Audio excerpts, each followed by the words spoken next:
This is section 6.5, using the Pythagorean theorem. So I know we covered the Pythagorean theorem in the past. Now, the Pythagorean theorem formula, if you don't recall, is a squared plus b squared equals c squared. And in the past, we were given two sides of a right triangle, and we plug in those two sides for a and b, and we find the value of the length of the hypotenuse. Or we were given one of the legs and also the hypotenuse, then we'd find the length of the other leg. So what is different about this lesson is now we are going to be asked if three lengths form a right triangle. And that's where this comes in, the Pythagorean triple. So Pythagorean triples are a set of three positive integers. Remember, integers are just whole numbers, including the negatives. So -2, -1, 0, 1, 2. A set of three positive integers, a, b, and c, where a squared plus b squared equals c squared. So it's essentially just going the other way. I'm going to give you all three of the side lengths of a triangle, and I'm going to say, is this a right triangle? So if a squared plus b squared equals c squared, I'll just save some time here. I'll just use this.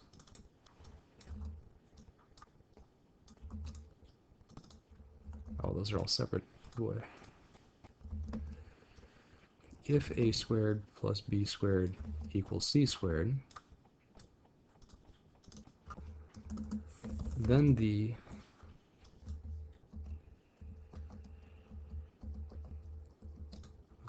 we go. If a squared plus b squared equals c squared, then the three lengths form a right triangle. So that's really what we're going to be looking for today.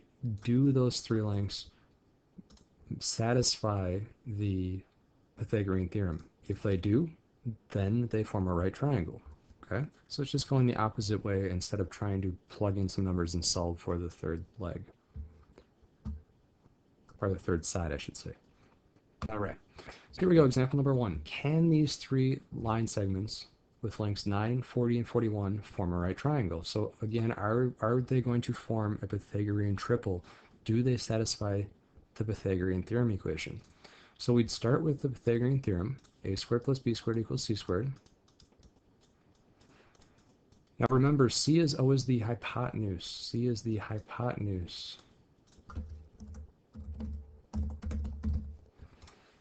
And the hypotenuse is always the longest side.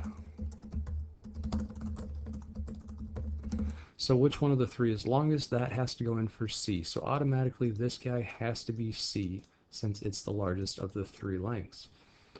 A and B are arbitrary. You can switch between them. Doesn't matter if you plug in 9 here and 40 there, or you can plug in 9 for B and 40 for A, because ultimately you'll square them and add them together. Doesn't matter what order you do it in. So I'm going to use 9 for A. I'm going to say 9 squared, 40 for B, so plus 40 squared. And then again, C has to be 41 because that's the longest side length, and that has to be the hypotenuse. So is this a true statement? Well, follow the order of operations. So grouping symbols, exponents, multiply and divide left to right, add and subtract left to right.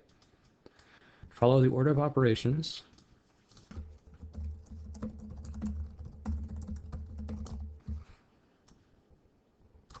And see, is it a true statement? 9 squared, so exponents first, 9 squared is 81. I don't have any grouping symbols here. 40 squared is 1600.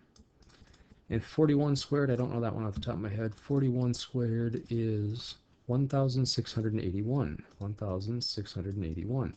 So if I combine these, 81 plus 1600, it is 1681. So I get a true statement. Because this is a true statement, that means a squared plus b squared does equal c squared, which again tells me that these lengths form a Pythagorean triple. So that means they can form a right triangle. So the three, I'll just say 9, 40, and 41 side lengths of 9, 40, and 41 units can form a right triangle. And that's again because they satisfy the Pythagorean theorem. All right, example number 2. Can three lengths with segments 8 units, 12 units, and 20 units form a right triangle? Well, on this one, I actually measured these out using this ruler on the software. So this is exactly 8 units. This is not exactly as big of it as an inch, depending on your monitor size and all that, but 8 units is what I called it. So it's 8 of, in this case, it looks like it's centimeters, but it depends on your monitor size, so I just called it units. This one is 12 units, and the bottom one is 20 units. Well, look at this. This 8 units right here, if you think of a bridge. Take a look at this photo from downtown Sturgeon Bay. Think of a bridge. This actually happened. If you didn't hear about this, someone got stuck on the bridge when it opened. They were fine, but yikes. Think of a bridge closing. If that happens, this one's going down, and this one's going down, and this is 8 units long and 12 units long. Keep going down all the way, and they're not going to meet until you hit that point right there on the base of what you're trying to make as a triangle, because they equal 20 units. So here, I already know I can't make a triangle. I'll keep trying to make a triangle by putting these closer and closer together as I tilt them downwards, but they're never going to meet until they actually hit that line segment. So the best you can do is put 2 line segments on top of another one. You can't make a triangle because they're just not long enough. So right there I could say, no, they can't form a right triangle. But I can prove it using the Pythagorean theorem. I can show you that a squared plus b squared does not equal c squared. But that is a quick way. If 2 of the side lengths add up to the other side length, there's no way to make a right triangle, no way to make any triangle, let alone a right triangle. So can they form a right triangle? I can't make any kind of triangle, so I already know the answer is no, but let's just prove it using Pythagorean theorem. So is 8 squared plus 12 squared equal to 20 squared? And again, I know that this one has to be c, because it's the longest side length. 8 squared is 64, 12 squared is 144, and 20 squared is 400. If I add 64 and 144, I'm going to get 208, which does not equal 400. So on this one, can 3 lines with lengths 8, 12, and 20 units form a right triangle? It really should say line segments. 3 line segments with lengths 8, 12, and 20 units cannot form a right triangle because they do not make a Pythagorean triple. In other words, they don't satisfy the Pythagorean theorem. All right, example number 3. It says use the Pythagorean theorem to find the distance from one point to another. So on this one, I'm going to actually graph the 2 points. I'm going to graph 1, 2, 1, 2, and 7, 6. 1, 2, 3, 4, 5, 6, 7. 1, 2, 3, 4, 5, 6. All right, so remember, x comes before y in the alphabet, and so does it in math. X before y, x before y. So you go on your x-axis, right 1 unit, up 2 units. On your x-axis, right 7 units. On your y-axis, up 6 units. So we're trying to find a distance between these. We're trying to find this length of the line segment that connects those. Well, how do I find the length of this line segment? What I'm going to do is create a right triangle, because we're trying to use the Pythagorean theorem, and Pythagorean theorem is only used for right triangles. So I'm going to create a right triangle by making a line segment go directly to the right here and directly down from here. You could also go up and to the right. It doesn't matter how you make the right triangle as long as you make a right triangle. So this is a right triangle. So I'm going to put my little angle marking here showing that this is 90 degrees. Since it is a right triangle, I can apply the Pythagorean theorem, and I know how long this side length is. I know because I could count it. Now, not only could I count it, but if I list out these points, this is 0.76, and this is 0.12. Well, how would I find the horizontal distance? Well, it's just the change from one x-coordinate to the next. So how far is 1 from 7? I could just do 7 minus 1, and this is 6 units. Of course, I could count 1, 2, 3, 4, 5, 6 units. Well, how do I find the vertical distance? Well, it's just the change in your y-coordinates. So from 6 to 2, how much more is 6 than 2? 4 units. You just do 6 minus 2, you get out a 4.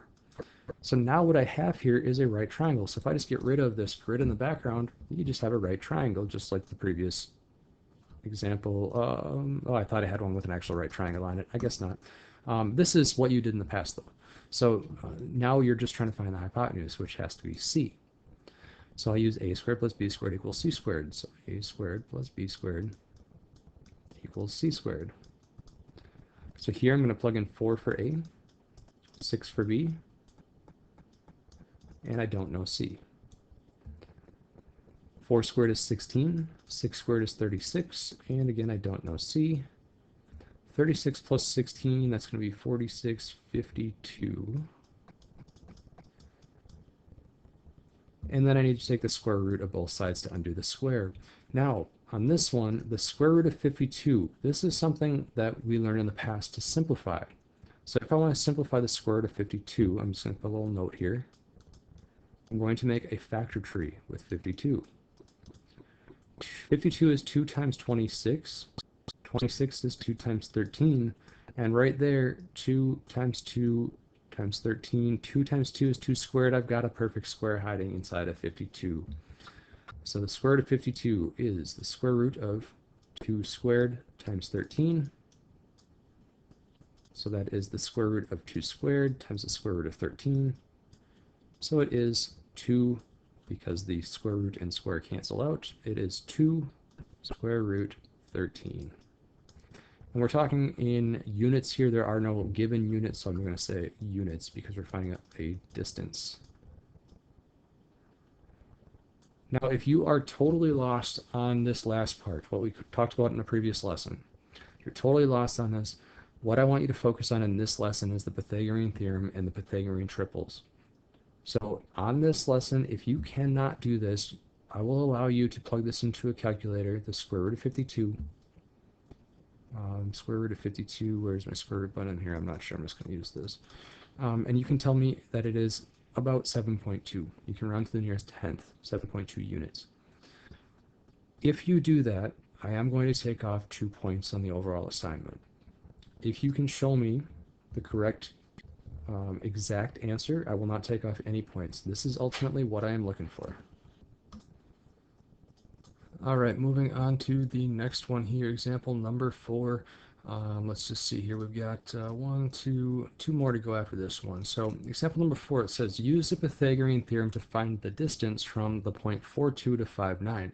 So we're doing what we just did on this last one. Again, we had that XY coordinate plane on here. I just deleted it. We're going to do the same thing here, but I'm not going to draw it back in. So we are going to create this right triangle and imagine that we're actually plotting those points.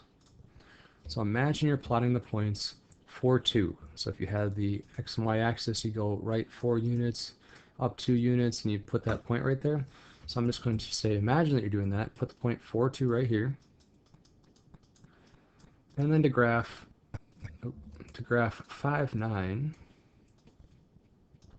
I'd go right 5 units and up 9 units, then it'd get me somewhere way up here, 5, 9. And we're going to ultimately try to find the distance between those points. So again, I want to find that line segment, the length of that line segment. So how do I do that? Well, just like the last one, I create a right triangle. I drop the vertical piece straight down and the horizontal piece straight over to create a right angle. So now it's a right triangle. So you don't have to actually graph these points perfectly. You just create this right triangle. And as I was saying in the last one, we could physically count how many units this side length was, or count how many this was on the grid. But we don't need to, because ultimately this side length is the difference in your x coordinates. So this first side length, I'll color code this first side length right here, this one right here is the difference in your x coordinates, so 5 minus 4. So the length of that side is 1. The length of this side, I'll use blue, the length of this side is the vertical side, so it's the difference in your y coordinates, 9 minus 2, which gives you 7. So we know that we have a right triangle with side lengths 7 and 1, and we're trying to find the hypotenuse c. So this is a squared plus b squared equals c squared.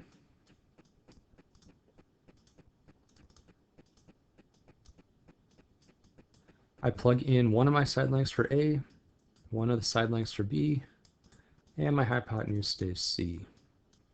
1 squared is 1 times 1, which is 1. 7 squared is 7 times 7, which is 49. And that equals c squared. 1 plus 49 is 50. And then I need to take the square root of both sides to get c by itself. So on this one, if I break down 50, 50 is 25 times 2. 25 is a perfect square, so I'm going to circle that one, and 2 is a prime, so I'll circle that one.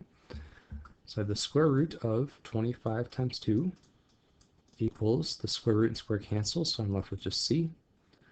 The square root of 25 times the square root of 2 is c. The square root of 25 is 5 because 5 times 5 is 25, and the square root of 2 is stuck inside the square root because it's not a perfect square. So c, the hypotenuse, is 5 root 2 units. And that's the answer to this one. All right, moving on to example number 5. Use the Pythagorean theorem to find the distance from this point to this point. And that looks kind of weird, right? We have some arbitrary point, x sub 1, y sub 1, and some other arbitrary point, x sub 2, y sub 2. When you use a subscript, you're just saying this x-coordinate is different than this one because they have different subscripts. Okay, so I don't know what numbers these are. These are just variables representing the x and y coordinates. But we're going to do the same thing that we just did in the last two examples. I'm going to plot x sub 1, y sub 1, which would be somewhere in space, x sub 1, y sub 1. And I'm going to plot point x sub 2, y sub 2, wherever that might be. Just like I was doing in the last two examples. I know it just looks weird because you're dealing with variables instead of numbers. We're still going to look for the distance between those points, and we're still going to find that distance by using a right triangle. So we'll create this right triangle. It's a right triangle. And just like on that last example, if I want to know the horizontal distance, if I want to know the side length, this green side length, it's the horizontal distance, so it's the difference of my x-coordinates. So it's x sub 2 minus y sub, x sub 2 minus x sub 1. Difference of my x-coordinates, x sub 2 minus x sub 1. If I want to know the sorry, I keep messing up here. If I want to know the vertical distance, it's the difference of my y-coordinates. So this is y sub 2 minus y sub 1. All right, so how do I find an unknown? In this case, it's the hypotenuse c. How do I find this unknown length c? Well, Pythagorean theorem, a squared plus b squared equals c squared. Because it's just a variable, I can call this variable whatever I want. In this example, I'm going to call it length d, just d for distance. So what this turns into, if I try to write a squared plus b squared equals c squared, and I know this is getting crazy. I mean, just looking at all these variables, it looks overwhelming, but just hang in there with me. We're going to get to something that you're going to be using in a second here. So the hypotenuse is d, so I need to plug in d where I see a c. My side length here is this quantity, x sub 2 minus x sub 1. So I need to plug this whole quantity in for a. My other quantity, y sub 2 minus y sub 1, that's the length of this line segment of this leg. So I need to plug that in for b. So this is going to turn in, this equation is going to turn into x sub 2 minus x sub 1. That's this distance. That's a squared plus b is this distance, y sub 2 minus y sub 1. That's this leg, and it's squared. And that equals c squared, but I called c d, so it's going to be a d squared. So how do I get d by itself? Well, just like the last two examples, you take the square root of both sides. I need to square root the entire side here. The square root and square cancel each other out. So now d is all by itself, so d equals the square root of all of this, the quantity x sub 2 minus x sub 1 squared, plus the quantity y sub 2 minus y sub 1 squared. And believe it or not, that whole mess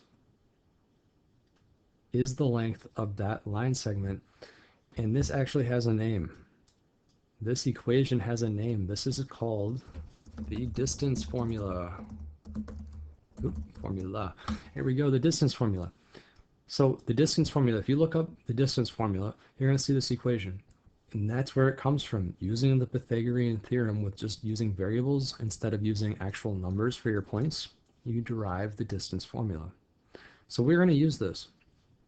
Keep this diagram in the back of your mind, though, to help you remember the distance formula. It's really just the Pythagorean theorem. So you have a squared plus b squared, and then it equaled d squared, but you took the square root of both sides. So keep that in the back of your mind to help you remember the equation for the distance formula. So in the last example today, it says use the distance formula to find the distance from 1, 1 to 5, 4. So if you know the distance formula, x sub 2 minus x sub 1 quantity squared plus y sub 2 minus y sub 1 quantity squared. Again, really it's just a squared plus b squared equals d squared, but we took the square root of both sides. Well, here's x sub 1, y sub 1, and x sub 2, y sub 2. No, it doesn't matter if you want to call this x sub 1, y sub 1, and this x sub 2, y sub 2, that's fine. One of them has to be a 1, and the other one has to be a 2. All right, so the distance, if I just plug and chug, just plug in your numbers. 5 is x sub 2, minus x sub 1 is 1, plus y sub 2 is 4, minus y sub 1 is 1, right here. Plug in your numbers and then simplify. Follow the order of operations. So inside the grouping symbols first, 5 minus 1 is 4. Inside of this grouping symbol, 4 minus 1 is 3. Then exponents, so I'm following GEMDAS, G-E-M-D-A-S, which tells me grouping symbols, exponents, multiply and divide left to right, add and subtract left to right. And again, some of you might have learned it as PEMDAS, P for parentheses, but G just stands for grouping symbols, so it covers parentheses, brackets, whatever. All right, so D equals, now I'm on to exponents. I simplified inside the grouping symbols onto exponents. So 4 squared is 16, plus 3 squared is 9. Now I can add and subtract because there is no multiplication or division, so I get the square root of 16 plus 9 is 25. And the square root of 25, let me make that look a little bit nicer. The square root of 25 is 5, so D equals 5 units. And that's the distance from one point to the next. So it does say use the distance formula. So if you come across a problem that says use the distance formula, you do have to use the distance formula, and it's just plug and chug. Okay, so here's your assignment. I am going to go through some of this with you. So I'm going to go through the odd problems with you on this assignment. So on number 1, it says, how can the Pythagorean theorem be used to find distances in a coordinate plane? So that's exactly what we were doing before, where we'd plot the 2 points on the coordinate plane and we'd find the distance. So how did we do that? Well, how can the Pythagorean theorem be used to find distances in a coordinate plane?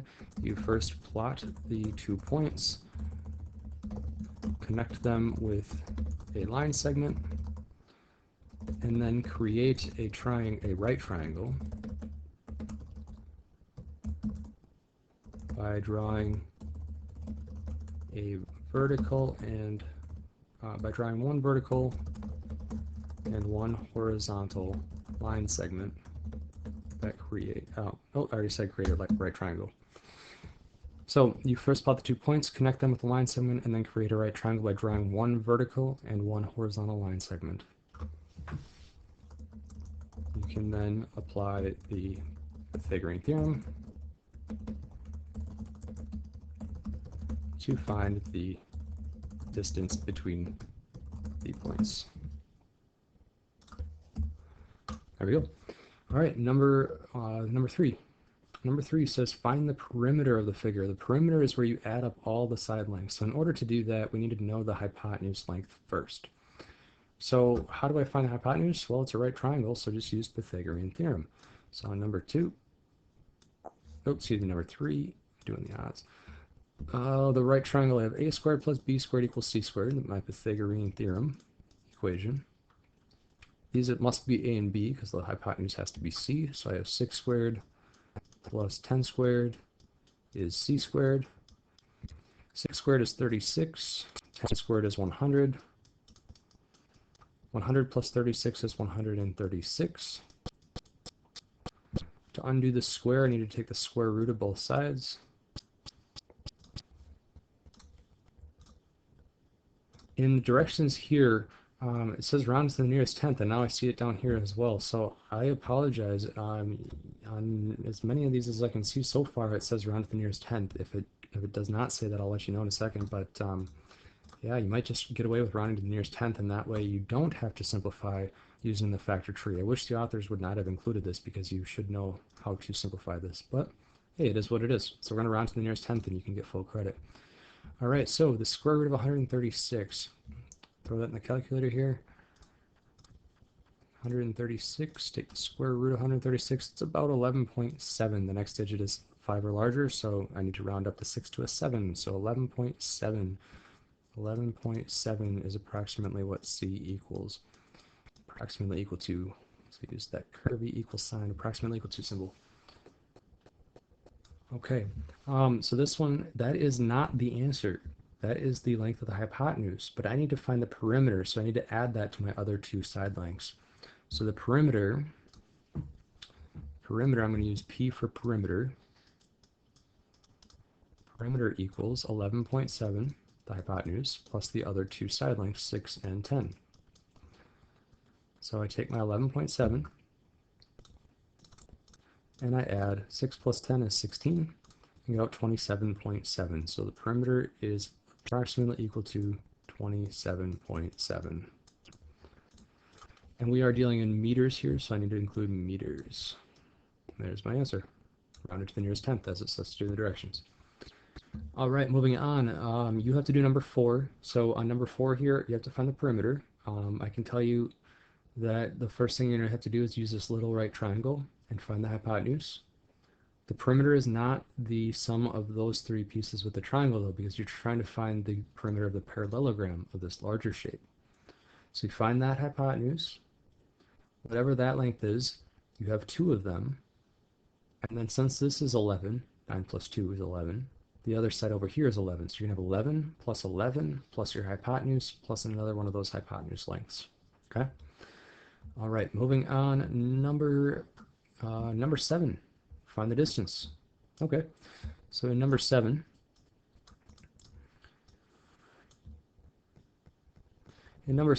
we are given a graph here. So find the distance. Well, I'm not given the coordinates here. I could find the coordinates real quick, but I'll just count these. This is 1, 2, 3, 4, 5, 6 units for the horizontal piece, and 1, 2, 3, 4 for the vertical piece. Okay, so I'm going to draw my triangle over here. I've got, I said 6 units here and 4 units there. And then I don't know my hypotenuse, so I'll call it C. So I'm just creating a right triangle, dropping down that vertical piece, drawing over that horizontal piece, creating this right triangle. Use the Pythagorean theorem, a squared plus b squared equals c squared. Plug in 4 and 6 for a and b, so 4 squared plus 6 squared is c squared. So I get 16 plus 36 is c squared. C squared, that's a weird looking c. Let me change that real quick here. C squared. All right, 16 and 36 is 52. I think I had these exact same numbers in the lesson. Square root both sides, but now here I don't have to write this in simplest radical form where you break it up with a factor tree, because it says round to the nearest tenth in the directions. So I'm going to just plug in the square root of 52. That's about 7.2. So C is approximately 7.2. And this one doesn't give me units, so it's just 7.2 units. Again, we're finding a distance, so we have to give it units. If there aren't any, we just say units. All right, then next up is going to be, we're going through number 15 here, so 7, we're going to go to 9. Number 9, find the height x, round your answer to the nearest tenth. So this one is not the hypotenuse that we're trying to find, so it's not going to be C that I'm trying to find. So on this one, again, it's a right triangle, so I can use Pythagorean theorem, a squared plus b squared equals c squared. Plug in 30 for C, since it's across from the right angle, that's your hypotenuse, so C must be 30. A is going to be 12, or B, it's up to you, and then the other one's going to be x, so I'm going to call bx. 12 squared is 144. 30 squared is 900. Subtract 144 from both sides of the equation. 900 minus 144, that's 800 minus 44 is 756. And then we need to take the square root of both sides to undo that square. And once again, it does say round your answer to the nearest tenth, so let's just calculate it work. Just double checking my mental math. 756, take the square root, is about 27.5. So the next digit is 5 or larger, so we need to round this one up to a 5. 27.5.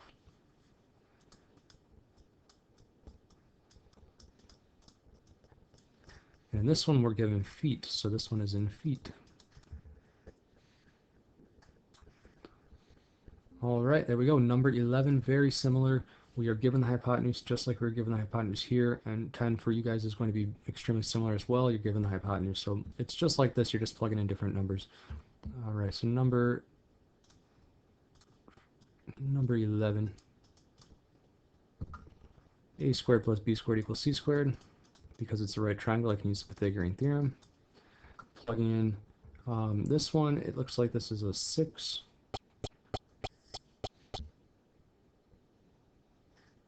So I'm going to say 6 squared plus the unknown is x, so I'm going to call that x squared equals c squared 15 squared.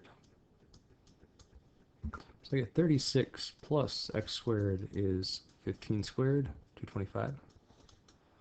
225, if I subtract off 36 from both sides, I get x squared by itself. 225 minus 36 is 189.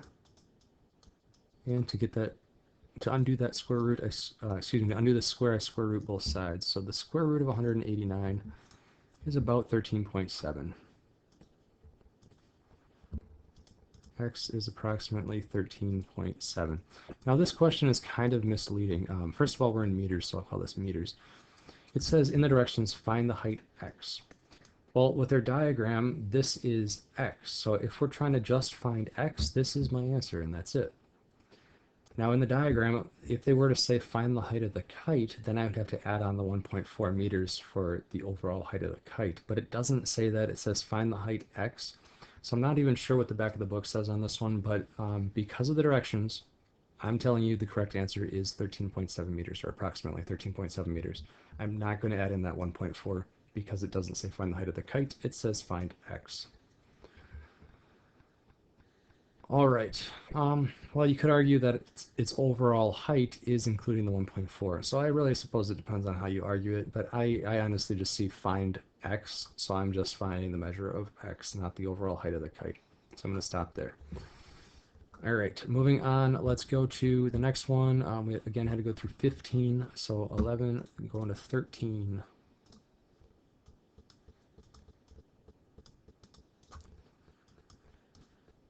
Number 13. On this one, it says, tell whether the triangle with the given side lengths is a right triangle. Well, again, that is essentially asking, are these a Pythagorean triple? Do they satisfy the Pythagorean theorem? Is a squared plus b squared equal to c squared? Is that true? That's a question mark. Let's try to find out. So 8 and 15 must be my side lengths, a and b, and 17 must be the hypotenuse because it's the longest, if this is in fact a right triangle. So 8 squared plus 15 squared, is that 17 squared? Well, that's 64 plus 225. And 17 squared is 289. So if I add those two on the left-hand side there, 64 plus 225, I get 289. So this does make, these lengths do make the Pythagorean theorem true. Therefore, they do form a right triangle. So 8 inches, 15 inches, and 17 inches. No, it just says the given triangle. So yeah, the given triangle is a right triangle. It doesn't say explain, so I'm just going to say that it is. But ultimately, it's because, I'll explain for you guys. You don't have to, but just so you know what the reasoning is behind it. The given triangle is a right triangle because the lengths satisfy the Pythagorean theorem. In other words, they form a Pythagorean triple. All right, number 15, we're doing the same thing. I'm leaving the fun one to you guys. You get some fractions. Enjoy. Just use your calculator. It'll be okay. Unless you want to challenge and you want to do it by hand, go for it. All right, so number 15, same thing. Do these satisfy the Pythagorean theorem? Are they a Pythagorean triple? Is a squared plus b squared equal to c squared? Plug in the smallest two for a and b. So I'm going to say 8 squared plus 8.5 squared. Is that equal to 11.5 squared? 8 squared is 64. 8.5 squared, 72.25, and 11.5 squared,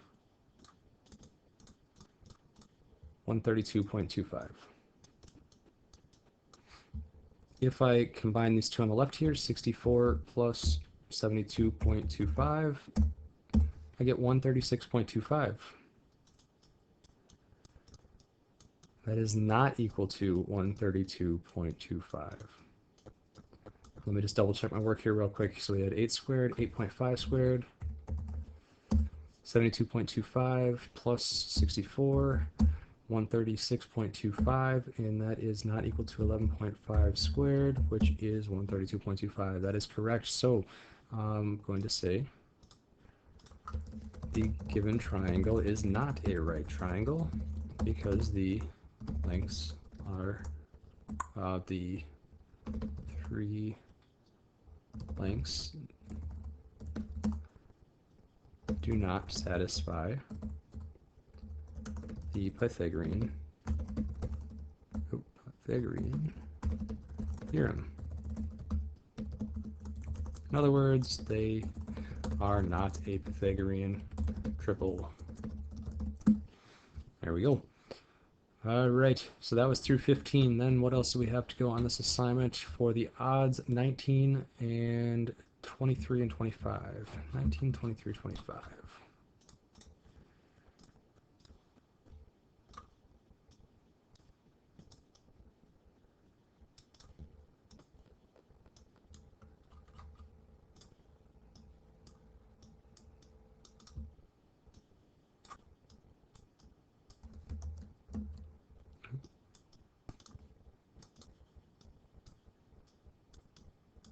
Okay, number 19.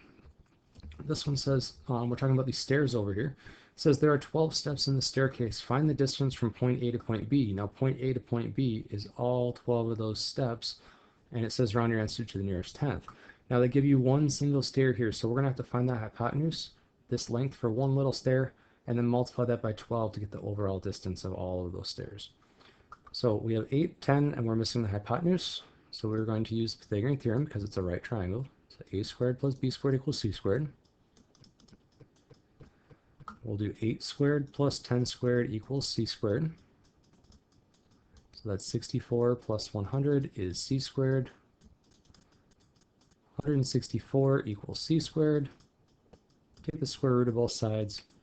The square root of 164 is about 12.8. So c is approximately 12.8, and we're talking in inches, so 12.8 inches.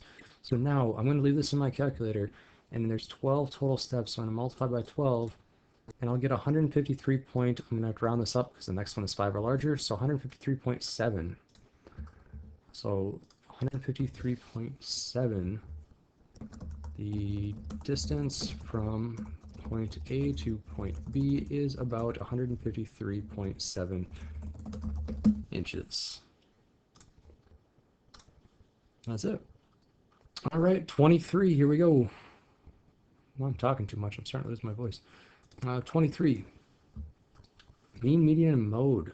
All right, so this is actually what we're going to be getting into. It says fair game review because this is something you've done in the past. We're going to be using this quite a bit in the section to come, and we're going to be doing some things that are a little bit more complex than this, finding mean, median, and mode. But we'll review this quite a bit before we get into the more complex things. All right, so now I just lost my page. All right, find the mean, median, mode of the data. For number 23, the mean is another word for average. To find the average or the mean, you add up all the numbers, 12 plus 9 plus 17 plus 15 plus 12 plus 13. Add them all up and then divide by how many numbers there are. 1, 2, 3, 4, 5, 6 numbers. So if we add up all the numbers and divide by 6, let's see what we end up with.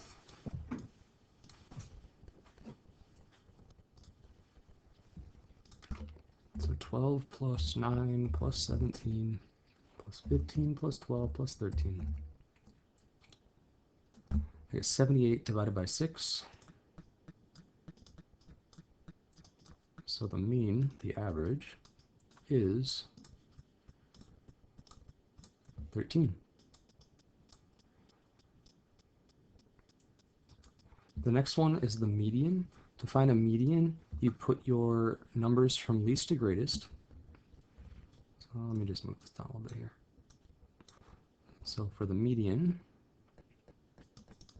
put your numbers from least to greatest. So the smallest number here is 9, and I've got two 12s. 9, 12, 12, 13, 15, and 17. Put your numbers least to greatest, and then we want to find the middle number. So the median is the middle. So I'm going to find the middle number here. And there's actually 2 in the middle. But then you just ask yourself, what's between the two middle numbers, between 12 and 13?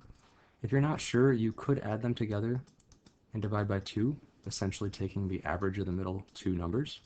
You get 25 divided by 2, which is, as you'd expect, 12 and a half. So 12 and a half is right between 12 and 13. So there's my median. So the median is 12.5. And the mode occurs the most. The mode occurs the most. So which one occurs most often?